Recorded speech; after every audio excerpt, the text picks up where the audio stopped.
Exactly. One of the things that I got out of the section of the book that you sent me was this whole idea of knowing who you are, knowing what your triggers are, you know, knowing what you believe. Because a lot of times we don't really know what we believe, and that's why we end up doing stuff that we're like, what happened? How did I ever end up in that space? It's because you didn't connect with what you believe. So talk to that a little bit. Yeah, I'll call it kind of being on autopilot. Again, we have these absolutes, and these absolutes are just these assumptions we make. As opposed to seeing who a person is fully, we make an assumption, and now we only actually see a small part of them. Well, because we're not paying attention, we're, again, thinking about the past, we're repeating the past. We're not being in the moment. We're actually being in the past or even in the future. You know, people counsel all the time, women who date men, the guy that they're actually talking to as they're sitting across the table is not that guy. He's actually the fantasy, you know, this future guy who I'm going to marry, who, you know, what the kids are going to look like. They've made all of these assumptions and thoughts, and thereby who they're talking to is not that guy. And then usually vice versa. And we get into something we talked about earlier, which was that 7-year itch, right? You've been with someone for 7 years, being this person who you think you should be. And then finally, after 7 years, you know what? I want to be me. You know, I want to actually do the things I like to do. And then the person that you're with is like, well, who are you? Exactly, exactly. So we don't really address our emotions, how we feel about something, because that's truly where we are in that moment. And if we really addressed our feelings, then we'd kind of know what was our absolutes and what was our belief.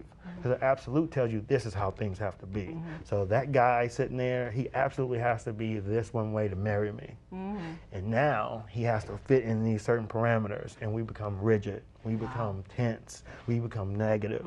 And that emotion is what now begins to feed his negative emotion or even her negative emotion. And things go wrong, things go south, they go unexpected because you're not paying attention to how you feel. You're just going on what I call absolutes, and they're kind of spinning you around and around. And the other person's like, what are you talking about? Because your absolutes are really more in unshared space. These come from your past, from things that this person has never seen with you. So they're like, you know, is this an alien? Yeah. That's deep. That's deep, and it's so true. And it puts me to a question that came up as I was going through this chapter. About, you said something about not doing what you wanted to do, but you kind of spoke to it a minute ago. But talk a little bit more about that, because I think that a lot of people end up separating, divorcing, and whatnot because they don't delve into that area.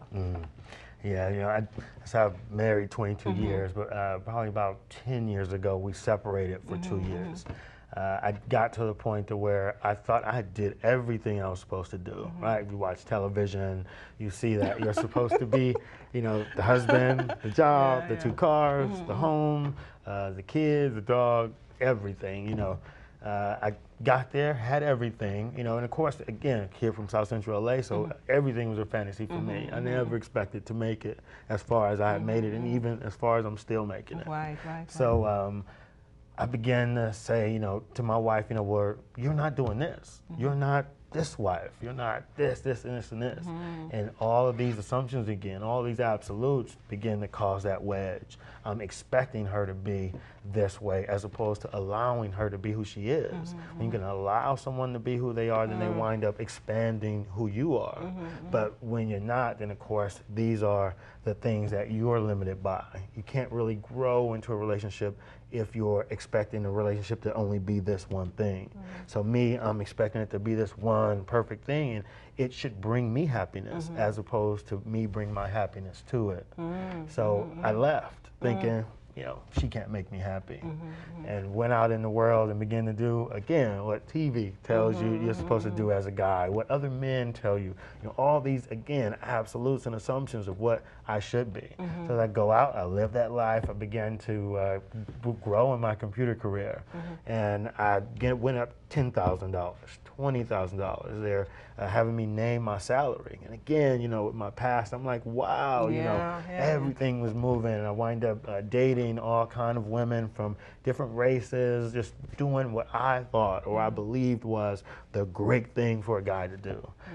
Once I got to that pinnacle, I still hit that wall Crashed. again of where this isn't making me happy, you know, and what would have made me happy at a time where I was standing on the beach and they called me to tell me, you're getting another $20,000 and you've gotten this even better job.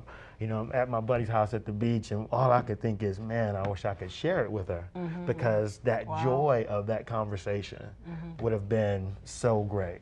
And that, you know, kind of affected me of where I felt like, you know, wow, you know, I'm actually thinking about her. You know, maybe that brought you to where the things really mean something. Where exactly things are important. what happiness truly is. It's in that me bringing my happiness to her, and then we can share it, and that heightens it for me. That was, I guess, my understanding of it, and not having it showed me that hole. And then that again kind of led me to the concept of the book of making agreements with her. Now coming in and saying, you know, well, this is who I am. These are the things I expect.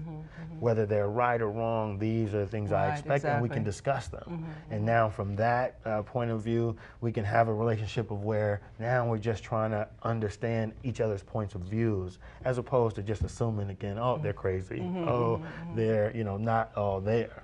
But when you can understand everybody has their own perspective, again, each person is their own circle. We're all bringing our own past into being. Now you just want to understand why somebody may fear or be worried about things. You know, they might have an actual reason. I don't know what happened to you. They might. 7 years old, you know. But people think, oh, they're crazy for always being afraid. But they might have had a good, a rough rational life. reason. Yeah. And you know that